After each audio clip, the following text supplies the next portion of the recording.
ഈ അച്ഛനിൽ നിന്നും ഒരു വാത്സല്യം പോലും കിട്ടിയിട്ടില്ല അല്ലേ? ഇല്ല. ലൈഫിലെ പരാജയങ്ങൾ എന്തൊക്കെയാണ്? ഫാമിലി. അച്ഛൻ തീരുമാനം എടുത്ത പോലെ അമ്മയ്ക്കും തീരുമാനിക്കാമായിരുന്നു. എന്ത് എനിക്ക് നോക്കാൻ പറ്റില്ല എന്ന് പറഞ്ഞിരുന്നെങ്കിൽ ഞാൻ എന്ത് ചെയ്യുമായിരുന്നു? വലിയ ചോദിച്ചില്ല. പക്ഷെ അമ്മമാരെപ്പോഴും അങ്ങനെയാണല്ലോ. 25 ലക്ഷത്തിന്റെ കാറ്, 25 ലക്ഷത്തിന്റെ കാറിന്റെ ചേച്ചി, ഇങ്ങനെയാണ് കമന്റ് ചെയ്യുന്നത്. അത് എനിക്ക് സത്യം പറഞ്ഞാൽ ഭയങ്കര വിഷമം തോന്നിപ്പോയി. അയാൾ ഒരു അവിചാരിതമായി ഈ ഒരു പ്രൊജക്ടിന്റെ ഭാഗമാവുന്നു, അല്ലാതെ അയാൾ കൺട്രോളറോ അല്ലെങ്കിൽ ഒന്നുമല്ല. നീണ്ടു പോവുകയാണ് പ്രതികരിക്കാൻ. എനിക്കൊന്ന് ഒരു വിഷയമുണ്ടായി എന്നോടൊന്ന് പറഞ്ഞ. ഇപ്പൊ ഞാനിപ്പോ അന്ന് ഇക്കാലത്ത് പറഞ്ഞ ആ ഒരു വിഷയത്തിന്റെ പുറത്ത് എനിക്ക് എന്തോരം നെഗറ്റീവായിട്ടുള്ള കാര്യങ്ങൾ കേൾക്കേണ്ടി വന്നിട്ടുണ്ടെന്ന് അറിയും. അതായത് എൻ്റെ കമന്റ് ബോക്സിന്റെ അടിയിൽ തന്നെ ഒരുപാട് പേര് 25 ലക്ഷത്തിന്റെ കാറ്, 25 ലക്ഷത്തിന്റെ കാറിന്റെ ചേച്ചി, ഇങ്ങനെയാണ് കമന്റ് ചെയ്യുന്നത്. അത് എനിക്ക് സത്യം പറഞ്ഞാൽ ഭയങ്കര വിഷമം തോന്നിപ്പോയി. കാരണം ഞാൻ ആ ഒരു കാര്യം അത്രത്തോളം സീരിയസ് ആയിട്ടൊരു ടോപ്പിക്കാണ് അന്ന് സംസാരിച്ചത്. അല്ലാത്ത തമാശകരമായിട്ടോ അല്ലെങ്കിൽ എന്നെ സ്വയം ഇതാക്കുന്ന പോലെയൊന്നും ഞാൻ ഒന്നും പറഞ്ഞിട്ടില്ല. ഇങ്ങനെ സംഭവം ഉണ്ടായി എന്ന് പറഞ്ഞു. പക്ഷെ അതിൻ്റെ പുറത്ത് ആ കമന്റ് ബോക്സിൽ ഒരുപാട്, എനിക്ക് തോന്നുന്നു ഒരു റീസെന്റ് ടൈമിൽ പോലും ഞാൻ അങ്ങനത്തെ ഒരു കമന്റ് കണ്ടിട്ടുണ്ട്.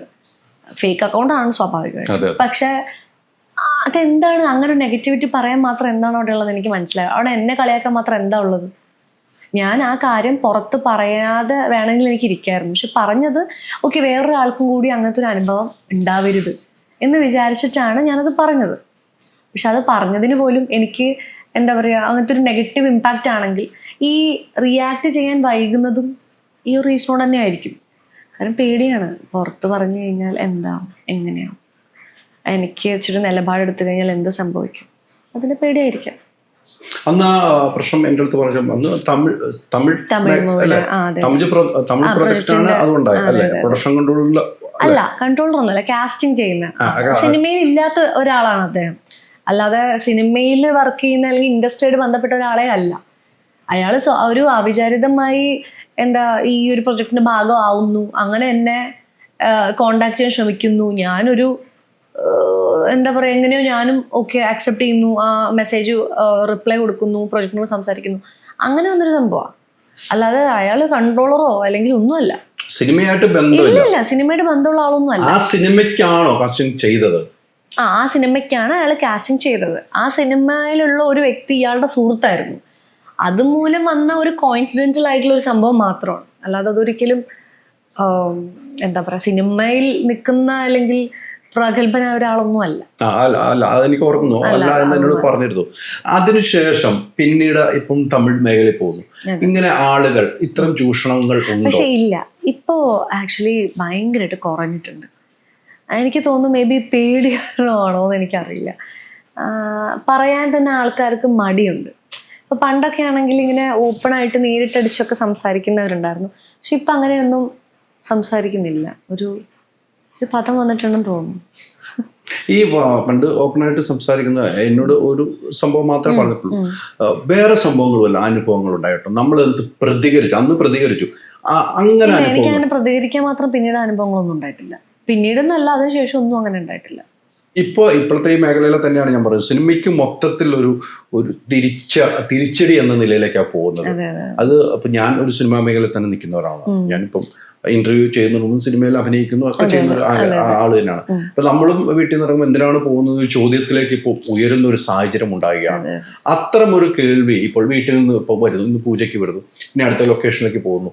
അതെങ്ങനെയാണ് വീട്ടിൽ? അതായത് ഇപ്പോ നമുക്ക് ഒരു പബ്ലിക് പിക്ചർ ഉണ്ടാവുമല്ലോ. അതായത് ഇപ്പൊ നമ്മൾ ഇഷ്ടപ്പെടുന്ന ഓഡിയൻസ് ഉണ്ട്, നമുക്ക് ഭയങ്കര സന്തോഷമാണ്. ഓക്കെ, ഒരു പിക്ചർ ഇട്ടാലും അല്ലെങ്കിൽ ഒരു സിനിമ ചെയ്യുന്നു എന്ന് അറിഞ്ഞാലും നമ്മൾ കൈയടിച്ച് പ്രോത്സാഹിപ്പിക്കുന്ന കുറച്ച് പേരുണ്ട്. അത് സന്തോഷമാണ്. പക്ഷെ അതേപോലെ തന്നെ ഇത്തരം കാര്യങ്ങൾ വരുമ്പോൾ നമ്മളെക്കുറിച്ചൊക്കെയുള്ള കാഴ്ചപ്പാട് ഭയങ്കരമായിട്ട് മാറിപ്പോവാം എല്ലാവർക്കും. എല്ലാവരും എല്ലാവരും ഇങ്ങനെയൊക്കെ തന്നെയാണ്.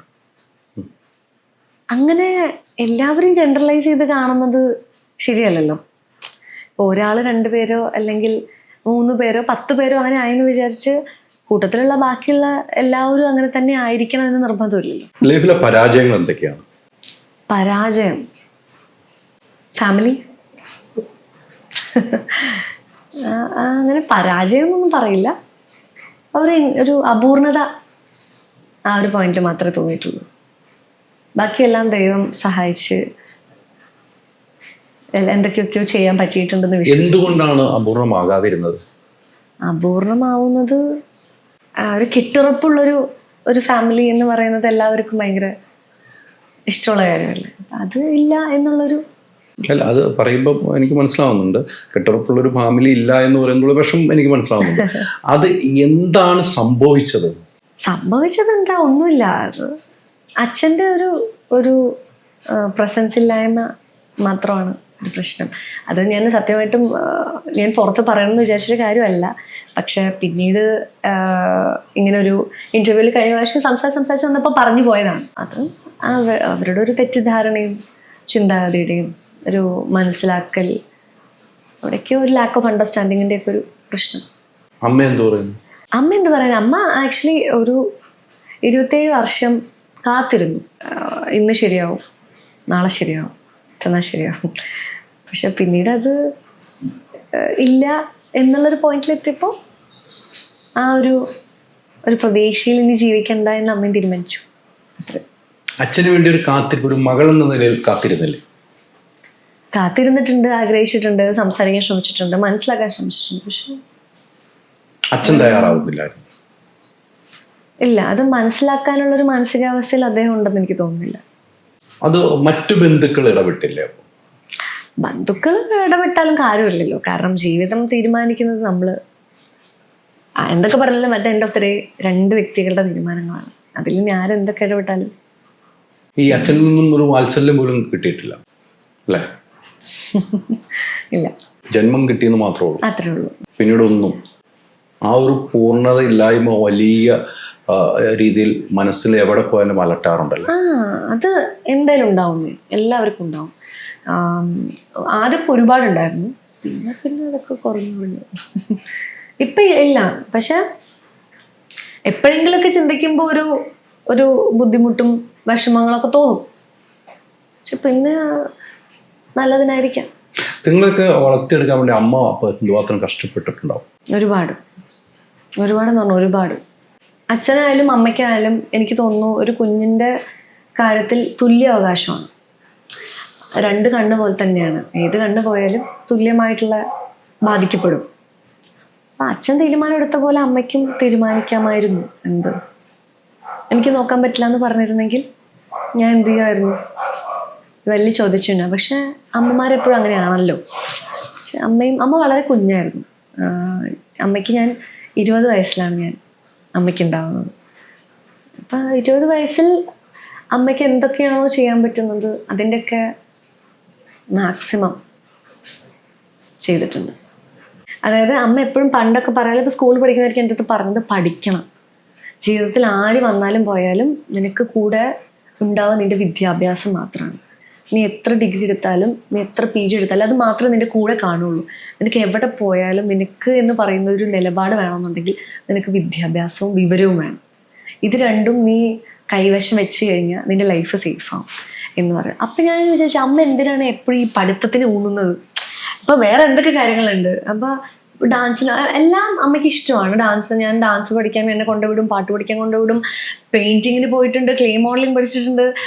എല്ലാം അമ്മ ട്രൈ ചെയ്യിപ്പിച്ചിട്ടുണ്ട് എന്നെ കൊണ്ട്. പക്ഷെ പഠിത്തം ഒരിക്കലും വിടരുത്, എന്തൊക്കെ പറഞ്ഞാൽ നീ പഠിക്കണം. അങ്ങനെ പറയുമ്പോഴാണ് ഞാൻ എന്തുകൊണ്ട് അമ്മ അങ്ങനെ പറയുന്നു എന്നുള്ളൊരു ഇത്. അപ്പോഴാണ് അമ്മ പറഞ്ഞത്, അമ്മ ജീവിതത്തിൽ ഒറ്റപ്പെട്ട് പോയൊരു സമയത്ത്, അതായത് അമ്മയുടെ പേരൻസിന് ഒരു കത്തയക്കാൻ പോലും വേറൊരാളുടെ അടുത്ത് പൈസ കെഞ്ചേണ്ടി വരുന്നൊരു സാഹചര്യം. ആ സാഹചര്യത്തിലാണ് അമ്മ മനസ്സിലാക്കിയത് സ്വന്തമായിട്ട് കാലിൽ നിൽക്കുന്നതിൻ്റെ ഒരു ഇമ്പോർട്ടൻസ് എത്രത്തോളം ഉണ്ട് എന്നുള്ളത്. അങ്ങനെയാണ് അമ്മ സ്വയം ഇല്ല, എനിക്ക് എൻ്റെ പഠിപ്പ് കംപ്ലീറ്റ് ചെയ്യണം എന്ന് പറഞ്ഞ് സ്വന്തം തീരുമാനത്തിൽ അമ്മ സ്വന്തമായിട്ട് പഠിച്ചതാണ്. അങ്ങനെ ഇതേപോലെ ഇപ്പോൾ ഞാൻ ഉണ്ടായ ശേഷമാണ് അമ്മ സത്യം പറഞ്ഞ PGയും B.Edഉം അമ്മയുടെ എല്ലാ ക്വാളിഫിക്കേഷൻസും അമ്മ എടുക്കുന്നത് ഞാൻ ജനിച്ച ശേഷമാണ്. എനിക്ക് 2-3 വയസ്സായ ശേഷമാണ്. അപ്പോൾ അത് അമ്മയുടെ ഒരു ഡിറ്റർമിനേഷൻ മാത്രമാണ്. അപ്പോൾ അതാണ് അമ്മയുടെ ഒരു എക്സ്പീരിയൻസിൽ എനിക്ക് ഭയങ്കര ഇൻസ്പയറിംഗ് ആയി തോന്നിയത്.